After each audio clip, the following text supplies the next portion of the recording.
بالنسبة لدول الخليج ما عدا دولة ما نذكرش اسمها، الشيء الآخر كل أشقاء ونتعاملوا يوميا وما فيش مشكل، ما عندنا حتى مشكل لا مع أشقاء السعوديين ولا الكويتيين ولا العراقيين ولا ما عندناش القطريين. أصبحنا اليوم تعامل مكثف مع بعض، العمانيين نفس الشيء، ما عندناش مشاكل.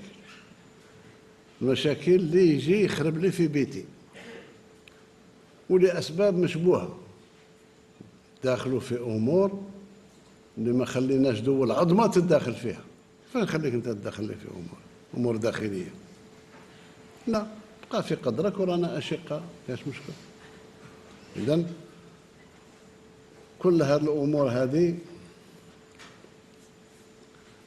تخلينا يقظين وتقريب نصونوا العلاقات الطيبة والمحبة اللي بيننا وبين دول أخرى شقيقة وغير شقيقة، حتى